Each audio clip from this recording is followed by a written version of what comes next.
Assalamualaikum warahmatullahi wabarakatuh. Alhamdulillah hamdan katsiran tayyiban mubarakan fih kama yuhibbu rabbuna wa yardah. Asyhadu an la ilaha illallah wahdahu la syarika lah wa asyhadu anna Muhammadan abduhu wa rasuluh salawatullahi wa salamuhu alaihi. Ya ayyuhalladzina amanu ittaqullaha haqqa tuqatih wa la tamutunna illa wa antum muslimun. Wa qala ta'ala wattabi' millata Ibrahim hanifa. Allahumma inna nas'aluka ilman nafi'an wa rizqan tayyiban wa amalan mutaqabbala. Bapak Ibu sekalian yang sama berbahagia, alhamdulillah kembali kita bersyukur memuji Allah Subhanahu wa taala atas karunia terbaiknya, pemberian terindahnya, yakni karunia hidayah, pemberian nikmat berupa pemahaman agama. Ini adalah rezeki terbaik.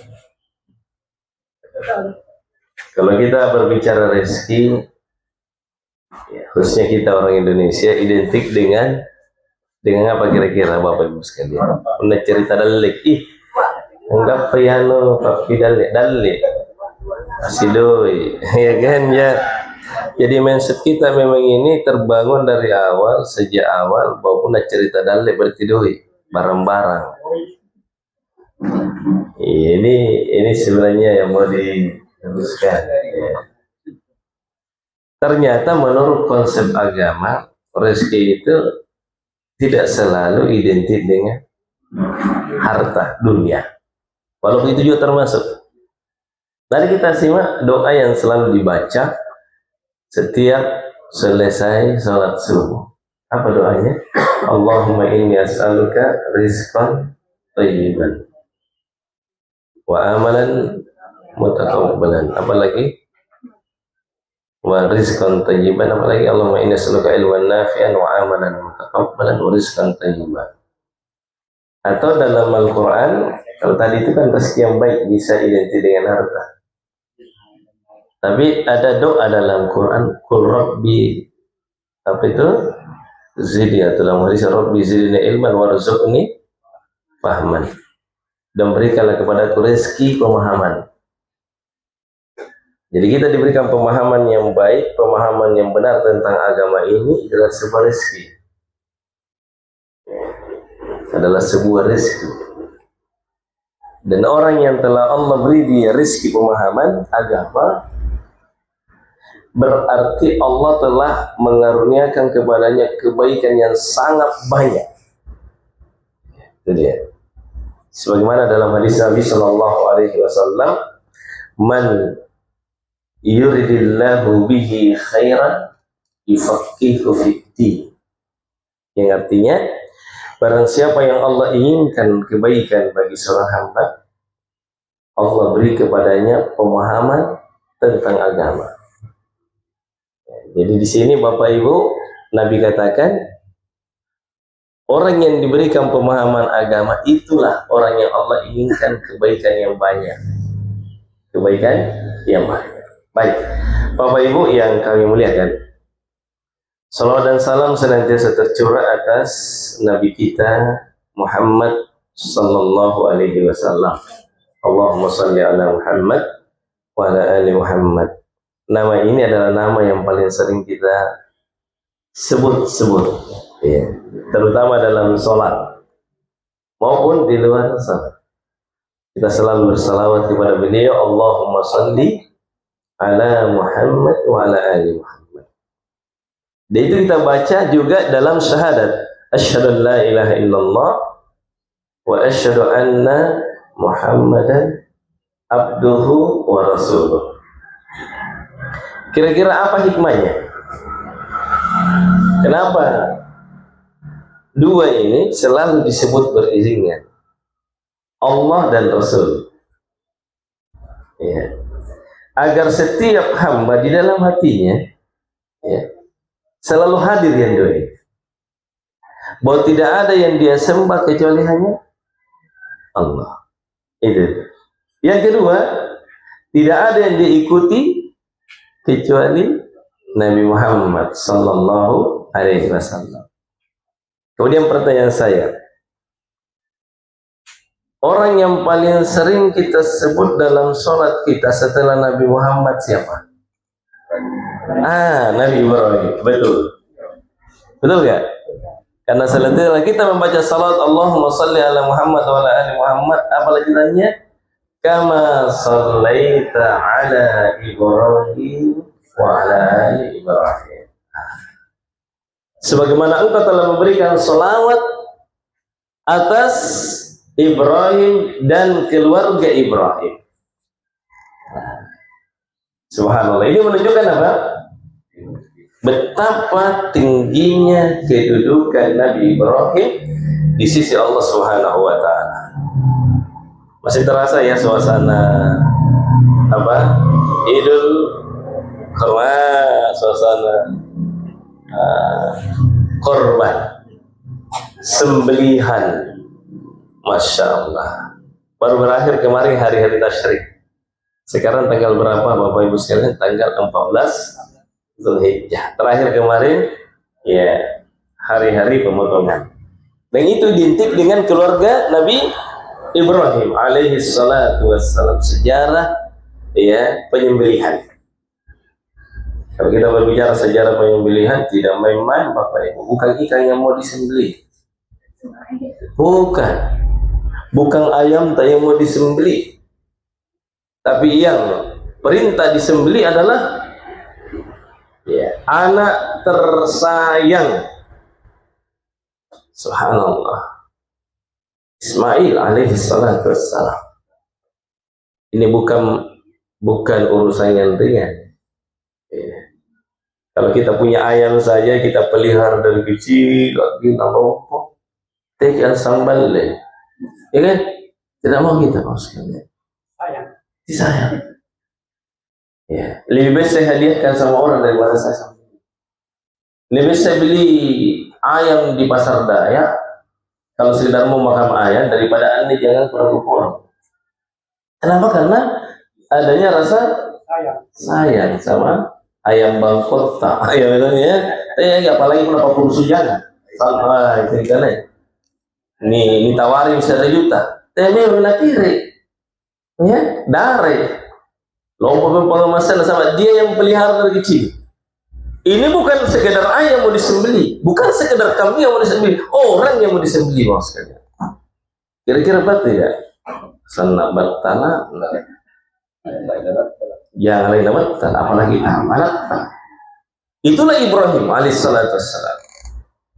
Karena itu adalah perintah Allah, karena itu adalah syariat Allah, karena perintah itu langsung datang dari langit, maka perasaan tidak jadi imam, ya, akan tidak dituruti.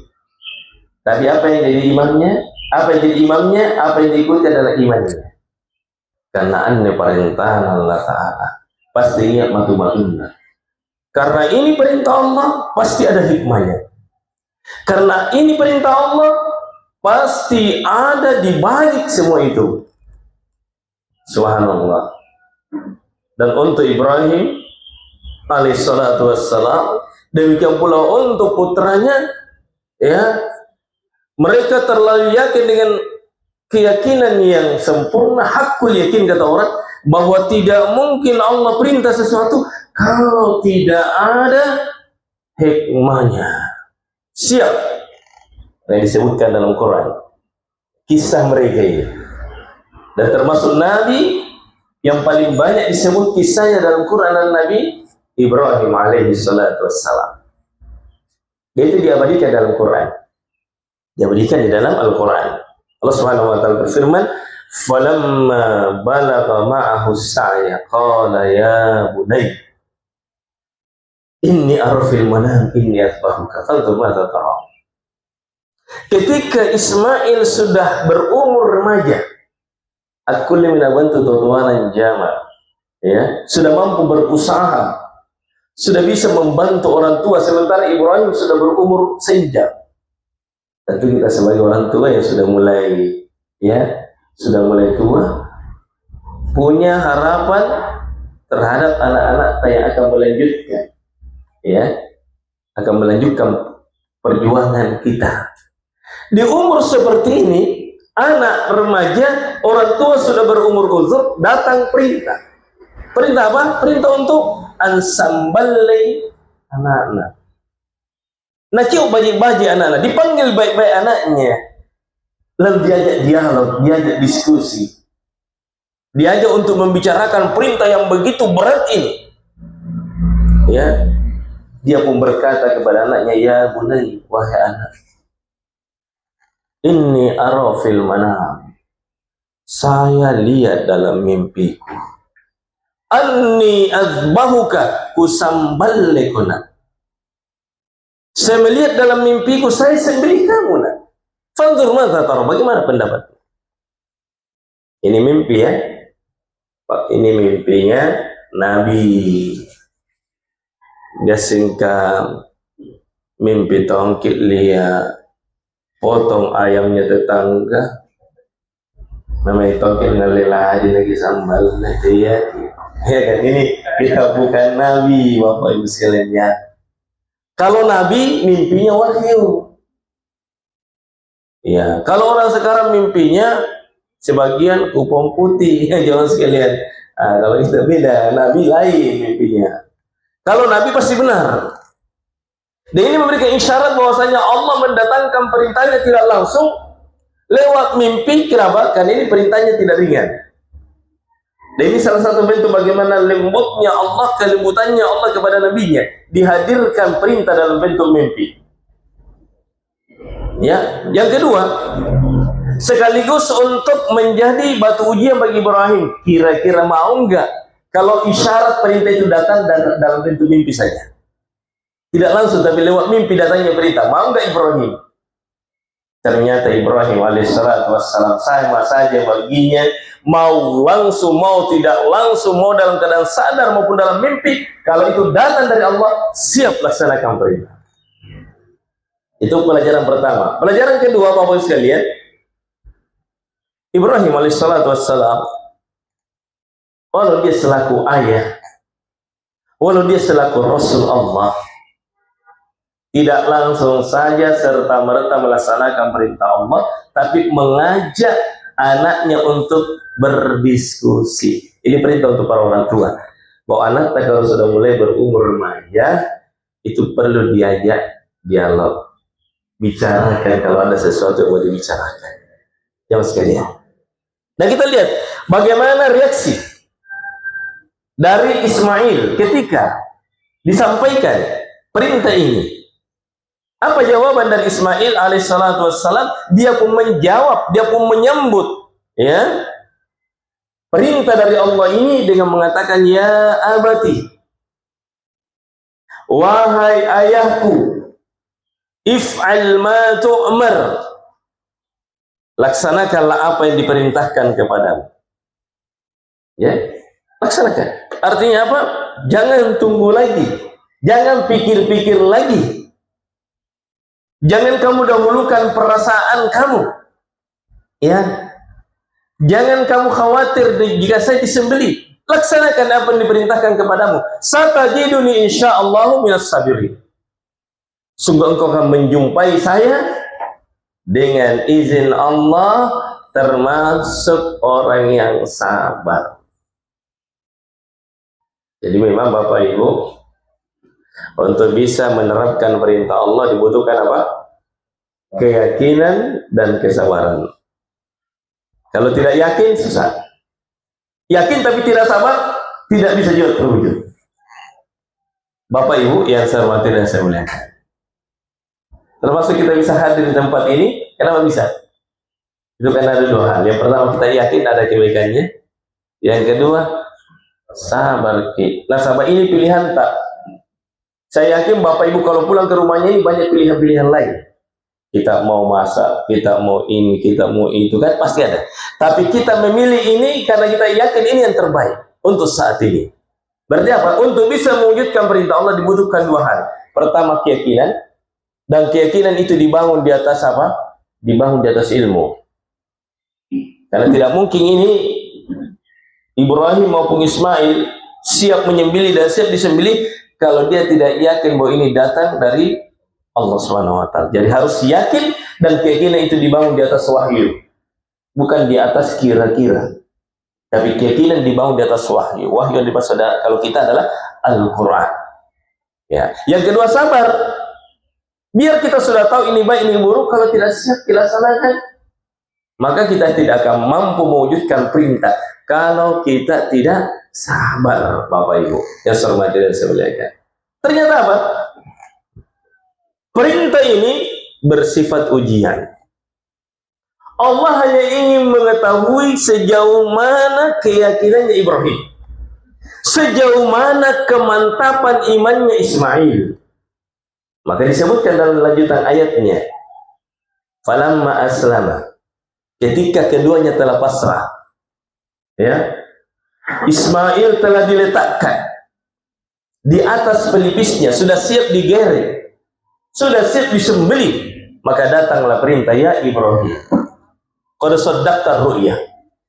Wahai Ibrahim, sungguh engkau telah membenarkan mimpi itu. Ini yang Allah inginkan sebenarnya. Ujian ini. Lalu kemudian Allah Subhanahu wa taala menggantikannya dengan apa? Wa fadainahu bidzibhin 'adzim. Kami pun menggantikannya dengan seekor kibas. Enggak jadi. Jadi syukur Bapak sekalian tidak jadi Ismail di sembelih. Coba jadi, tidak boleh sih karena nginggikannya, ya dicontoh. Dan Allah tahu. Tapi Allah ingin mengabarkan kepada seluruh manusia dari generasi ke generasi bahwa ada orang pernah seperti ini. Ada orang yang punya ketundukan yang luar biasa kepada Allah. Anaknya pun siap disembelih kalau itu perintah Allah. Makanya itu salah satu rahasia kenapa Ibrahim termasuk orang yang paling banyak disebut namanya. Dijadikan dia buah tutur yang indah. Ya, dijadikan dia bahan pembicaraan dari masa ke masa. Kalau kita berbicara jarak, kita dengan Ibrahim berapa jaraknya? Hanya Allah yang tahu sekali. Jadi belasallo namanya. Tapi sampai hari ini segar menjadi pembahasan, menjadi pembicaraan, buah pembicaraan di setiap waktu.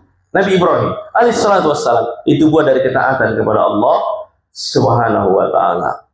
Sebagaimana Fir'aun juga menjadi ya pembicaraan dari generasi ke generasi, tapi sayangnya dia menjadi pembicaraan yang tidak baik.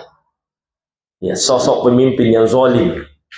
Qarun dibicarakan juga, tapi dia sosok orang kaya yang durhaka. Ya kan? Itu artinya apa? Di depan kita ada dua pilihan. Siapa yang kita mau contoh? Mau contoh orang-orang soleh yang akan dibicarakan kebaikannya setelah kita tiada, atau mau menjadi pengikutnya? Kan seperti itu. Bapak Ibu sekalian yang saya hormati dan saya muliakan. Baik. Kemudian selanjutnya, ini berapa menit lagi? 10 menit lagi kan? Ya, baru kita diskusi ya. Tadi temanya ini 4 karakter Ibrahim. Ini sebenarnya masih pembukaan ini, belum masuk materi. Ya, tapi nggak apa-apa ya. Setidaknya ada gambaran tentang Ibrahim, bagaimana ketundukannya Ibrahim ya, Bapak sekalian. Di dalam Quran, dalam surah An-Nahl, Allah Subhanahu wa taala menyebutkan 4 sifat Ibrahim. Artinya apa? Kalau ingin mendapatkan pujian dari Allah sebagaimana Ibrahim dipuji, miliki saja sifatnya. Tidak harus menjadi Ibrahim.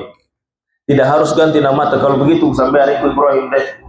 Akal disarngar merintah Ibrahim bukan sekedar nama. Bukan. Tapi Allah tampilkan Ibrahim dan kisahnya agar diambil sifatnya. Betul enggak? Bapak sekalian. Ingin dimuliakan seperti Ibrahim? Ingin diberkahi keluarganya seperti Ibrahim? Ingin diberkahi negerinya sebagaimana Ibrahim diberkahi negerinya? Siapa nih? Apa nih negerinya Nabi Ibrahim? Ismail, Makkah. Siapa yang bangun Makkah, Pak? Ibrahim. Siapa yang bangun kota Madinah? Cucunya. Siapa cucunya? Nabi Muhammad SAW. Makanya Makkah Madinah itu tidak bisa terpisah. Karena itu dibangun oleh dua nabi, termasuk juga Baitul Aqsa. Ya, dibangun oleh para nabi. Tiga di tempat ini. Makanya Nabi kata, la tusaddur rihal illa salasi masajid. Tidak awal mengadakan perjalanan, sering mengadakan perjalanan jauh kecuali ketiga masjid.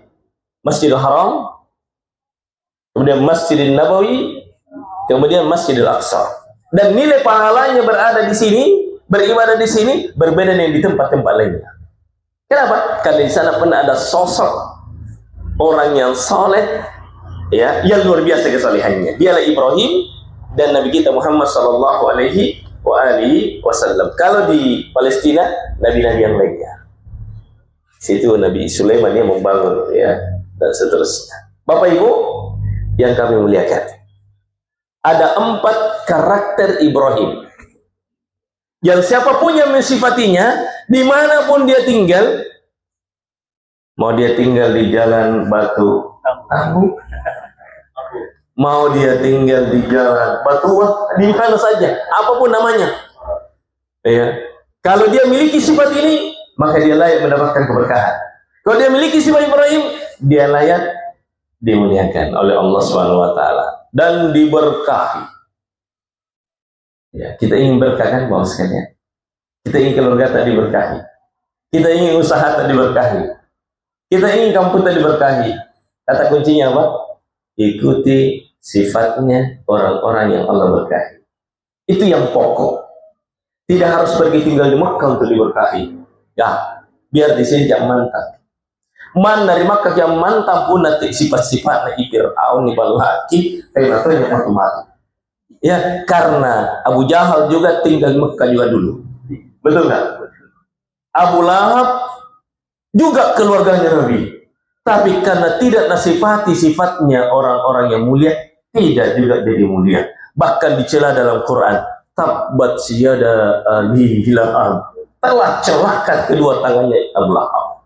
Padahal Abu Lahab punya anak kita. Padahal Abu Lahab lahir di kota yang paling mulia, Makkah. Mana mau di jalan batu tamu nggak mantap, tapi nak ikuti sifatnya Nabi Muhammad, nak ikuti sifatnya Nabi Ibrahim, kita akan dimuliakan. Jadi yang pokok di sini apa? Mengikuti sifat. Ya kan, sekalian. Baik, saya sampaikan secara singkat 4 sifat, 4 karakter yang dimiliki Ibrahim. Dalam satu ayat Allah sebutkan. Allah berfirman, bisa dilihat Bapak sekalian dalam surah apa? Surah An-Nahl. Kalau saya tidak salah ayat 120. Qala ta'ala, inna Ibrahim kana ummah. Inna Ibrahim kana ummatan qanitan lillahi hanifa wa lam yakun minal musyrikin. 4. Sesungguhnya Ibrahim adalah seorang pemimpin ummah. Ini yang pertama. Sesungguhnya Ibrahim adalah umat. Dijelaskan oleh para mufassir apa yang dimaksud dengan ummah. Mereka mengatakan ummatun ay muallimul lil khair. Orang yang selalu mengajarkan kebaikan. 1. Jadi kalau kita ingin diberkahi oleh Allah, jadi sosok yang selalu berbagi kebaikan. Dan kebaikan yang paling baik dibagi adalah ilmu agama. Bukankah ustadz, Pak Ustadz? Tidak harus jadi ustadz. Ya, yang namanya menyampaikan kebaikan tidak harus duduk seperti ini. Kita bisa di rumah. Nah, ya rojo kupawon kau nak. Ya, ini juga pulang dari sumpah dari pengajian anak. Ajari anak tak jadi makin muallimul lil khair. Ya, terutama para orang tua untuk anak-anaknya. terutama suami untuk istrinya, terutama istri untuk anak-anaknya, bisa menjadi muallimul lil khair. Jadi pembuka jalan untuk orang. Didik anak-anak tak di atas agama, sudah miliki sifat itu. Jangan acuh tak acuh. Jangan hanya urusi anak tak bagaimana sekolahnya baik, tapi tidak bagus sholatnya. Kita bunyi anak tak pun namanya les bahasa Inggris, tapi tena kipa bangun untuk sambayang subuh. Oh, kamu alimul lil khair. Ya, ini dulu. Cek anak tak. Mana mau mobilan jama kamu nyamari Papua, telpon dia baju sambayang subuh nah. Tena bamma, sambayang kona, sholat kina, muallimul lil khair. Kibar lagi sifat Ibrahim. Itu penting, itu pokok. Nih, amal kan juga teribala berimasikan. Kicini itu carut-carut riolonga. Kiki assalamualaikum. Disampaikan. Muallimul lil khair. Tidak harus jadi ustaz. Kita membimbing orang, membukakan jalan orang kembali kepada Allah. Sudah muallimul lil khair. Kiban lagi sifatnya. Coba Ibrahim alaihissalam. Termasuk ini pengajian di apa? Ero di warkop ero muallimul lil khair. Semua yang terlibat, panitianya, ibu-ibunya, bapak-bapaknya, pemilik warungnya, DKM masjid, siapapun masuk muallimul lil khair. Alhamdulillah. Pertahankan, perjuangkan, ya, luaskan, perbanyak tempat-tempat seperti ini. Jadi kita membuka jalan untuk manusia. Sudah dimiliki sifatnya siapa? Siapa? Nabi Ibrahim. Apa tadi Bapak Ibu sekalian sifatnya Ibrahim yang pertama? Mengajarkan kebaikan. Tidak harus ustaz. Terlibat, ikut terlibat. Contoh misalnya, kan tidak mungkin langsung ambil bukan pada kuda tenam paru tusuki. Nyami bendera Indonesia, atau bendera Palestina, ya kan? Artinya apa ini? Cinta dua negeri, masalah ya. Ini dari negeri, ya di sini para nabi lahir. Kalau ini, di sini juga, para ustadz hadir negeri kita, masya Allah. Ingin diberkahi ini, sebagaimana ini, ikuti Nabi Ibrahim alaihissalatu wassalam. Satu, sifat kedua. Tapi sebelum saya lanjut yang kedua, sebelum menjadi pembimbing kepada kebaikan, pengajar kepada kebaikan, harus dulu miliki kebaikan. Ya kan? Bagaimana kita bisa bersedekah 1000 mana 5 bilangan rupiah tadi gimana lagi? Pasti dak Ustaz, si sabu, nggak jadi tak, enak. Mana si Jamili? Tidak bisa. Artinya apa? Tidak mungkin kita menjadi muallimul lil khair, mengajarkan manusia kebaikan kalau kita tidak belajar. Berarti apa? Untuk bisa memiliki sifatnya Ibrahim muallimul lil khair, kita harus belajar. Untuk itu kita hadir di sini. Untuk itu kita adakan majelis ini, agar bertambah pengetahuan agama, agar ada lagi yang bisa diajarkan kepada siapa? Nggak usah jauh-jauh. Kepada suami saya, kepada istri saya, kepada anak-anak saya, kepada siapa? Bisa dengan sekedar pencet, tag share. Sekarang ini terbuka kesempatan berbuat baik, Bapak sekalian. Ambil potongan-potongan video yang bisa memberikan kesan baik, yang bisa mengingatkan manusia tentang negeri akhirat. 1 menit di-share di grup, tapi jangan sembarang di-share di kesingan tumai mana ajaran-ajaran tena nising tumai kabatuane batu nyinyir Nabi Muhammad. Jangan, hati-hati mas. Bapak Ibu sekalian, shalom dan salamnya. Pastikan sebelum di-share, pastikan sebelum diajarkan, jika yakin bahwa ini datang dari wahyu, datang dari Allah Subhanahu wa Ta'ala. Karena agama itu bukan dari mimpi tok, tapi dipastikan datang dari Allah Subhanahu wa Ta'ala. Yang kedua, sifat Ibrahim lalu ini kau nunggu waktu. Kenapa? Kenapa? Jadi pakai apa? Mana kita tersangkut 7? Oh, subhanallah.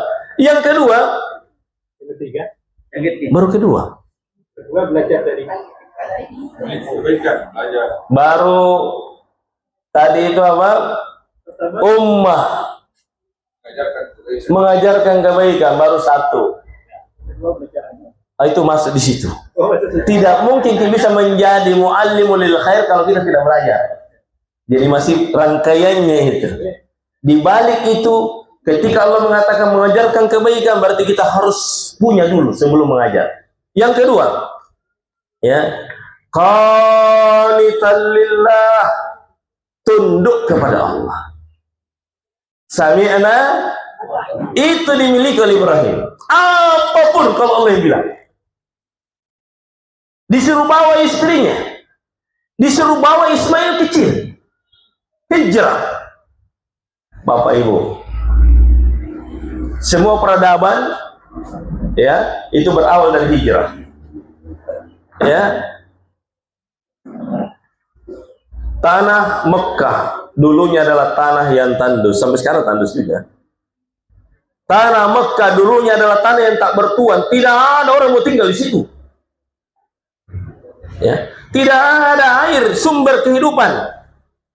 Tena pokok-pokok anjama pokok kalu kukul ini di Lamu sampai sekarang. Ya kan? Tanah tandus, kita lihat orang yang pernah naik ke Mekah, lihat bagaimana keadaan sekitar. Gunung batu. Ya kan? Gunung batu. Itu sekarang bisa dibayangkan di zamannya Ibrahim. Sekarang saja kondisinya batu melulu sekitarnya. Sekarang saya kelihatan hotel-hotelnya, coba segera tidak ada hotel, bisa dibayangkan gimana keadaannya Mekah itu. Disitulah negeri di mana Allah perintahkan Ismail Ibrahim, bawa istrimu, bawa anak kecilmu, simpan di situ. Tidak ada orang, tidak ada rumah, tidak ada tempat berteduh. Allahu Akbar. Tapi lagi-lagi perintah Allah. Ya, sami'na wa ata'na. Sekarang menjadi negeri yang paling aman. Sekarang menjadi negeri yang paling berkah. Ya, buah-buahan apa kita mau cari? Ya, kira-kira buah-buah apa yang mantenan di Lampung? Tidak ada buah anggur di sana, tidak ada pohon anggur maksud saya, tapi ada buahnya. Kan buahnya yang mau dicari.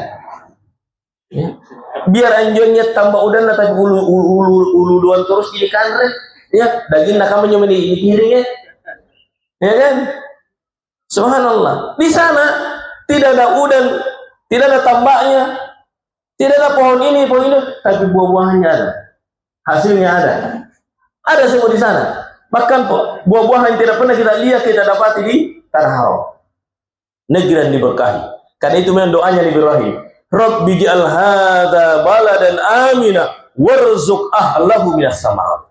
Ya Allah, jadikan kota Mekah kota yang aman. Dan berikanlah kepada penduduknya buah-buahan, berupa buah-buahan. Makanya banyak buah-buahan. Subhanallah. Artinya apa, bos sekalian? Kalau saja negeri yang tandus setandus Mekah saja, Allah bisa hadirkan berbagai rezeki. Ya, karena itu buah dari ketakwaan kepada Allah. Apalagi di negeri kita. Mana tuh apa? Ya, stek ditanam, tumbuh juga. Ya sekalian, subhanallah. Mana apa di Lampung jahil. Tapi bahaya kalau berkahnya sudah dicabut. Ya, berkah ini yang mau dikejar. Ingin berkah, miliki sifatnya Ibrahim. Apa itu? Sami'na wa ata'na. Tunduk patuh kepada Allah. Kalau Allah yang bilang, sudah. Bismillah. Barakallahu fikum. Karena kak bata-batain dia gitu, dari apa nak tahu Bapak Ustaz. Subhanallah. Kalau Ibrahim tidak, kalau Allah yang bilang sami'na wa ata'na. Sifat ketiga. Sifat ketiga Ibrahim. Hanifa. Apa itu Hanifa? Yang condong.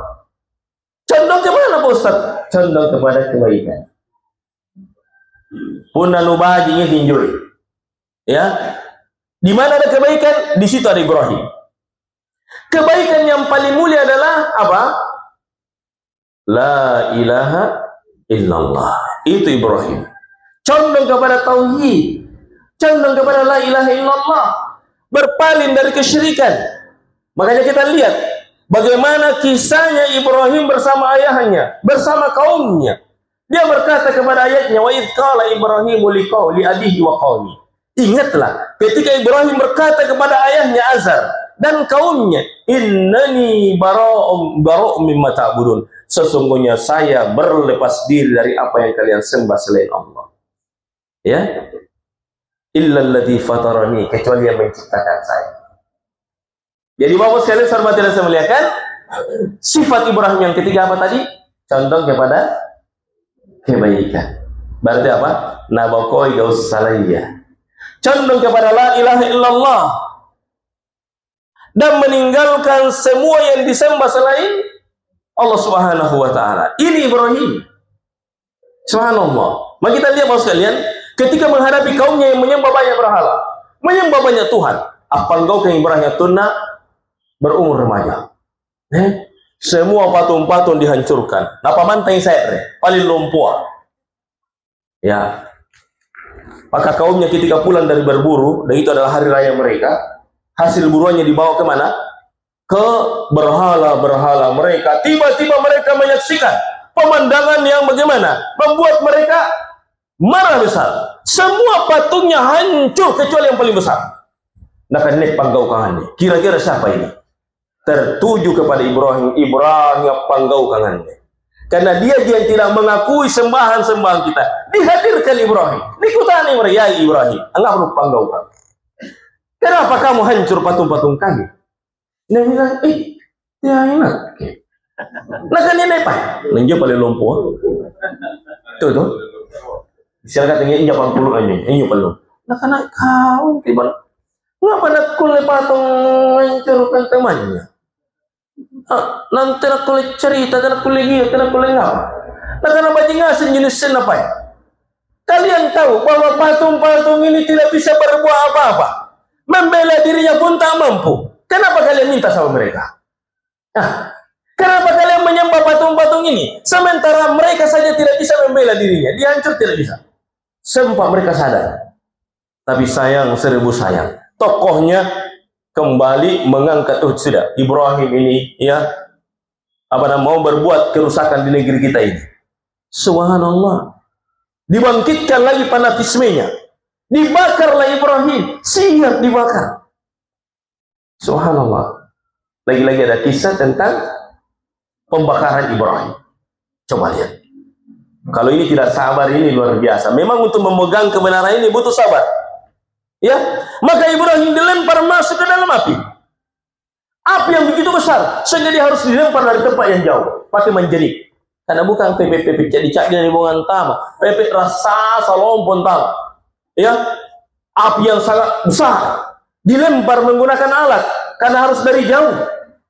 Tapi lagi-lagi Allah Subhanahu wa taala membela Rasulnya. Allah mengatakan, ya narukuni bardan wasalaman ala Ibrahim. Wahai api, dinginlah dan jadilah sebab keselamatan bagi Ibrahim. Anda dapat jadi baca-baca sentau si bagang. Ini bukan baca-baca, Bapak sekalian. Ini firman Allah kepada api. Api punya sifat panas. Siapa yang menjadikan api punya sifat panas? Allah. Allah juga mampu menjadikan api dingin. Maka Allah katakan, wahai api, dinginlah dan jadilah sebab keselamatan bagi Ibrahim. Subhanallah. Artinya apa? Yakinlah bahwa kalau kita berdiri di atas kebenaran, selalu kita akan menjumpai Allah di hadapan kita. Kebenaran akan selalu tampil, kebenaran akan selalu mulia, dan kebenaran akan senantiasa menandang unggul. Jangan ragu. Menang tidak harus sekarang, ya. Mulia tidak harus saat ini. Dia harus tertatih-tatih, tapi ujung perjalanan kemenangan berpihak pada yang benar. Maka jangan ragu dan terakhir, sifat Ibrahim yang terakhir adalah walam yaku minal musyrikin, dan Ibrahim tidak termasuk orang yang menyekutukan Allah Subhanahu wa taala. Betul-betul cita-cita tertingginya Ibrahim adalah Allah Subhanahu wa taala, ridhonya Allah Subhanahu wa taala. Dan untuk itu dia siap mengorbankan apapun. Dia siap mengorbankan dirinya dilahap oleh api. Dia siap mengorbankan anaknya demi mencapai keridhaan Allah Subhanahu wa taala. Sehingga apa yang terjadi? Allah pun menggantikannya dengan ridhonya Allah atasnya. Kemuliaan Allah baginya, sehingga dia termasuk sosok yang paling banyak disebut namanya. Allahumma salli ala Muhammad wa ala ali Muhammad kama shallaita ala Ibrahim wa ala ali Ibrahim innaka Hamidum Majid. Allahumma barik ala Muhammad wa ala ali Muhammad kama barakta ala Ibrahim wa ala ali Ibrahim innaka Hamidum Majid. Wa sallallahu wasallam ala nabiyina Muhammad wa ala alihi wasallam wa akhiru da'wana alhamdulillah. Assalamualaikum warahmatullahi wabarakatuh.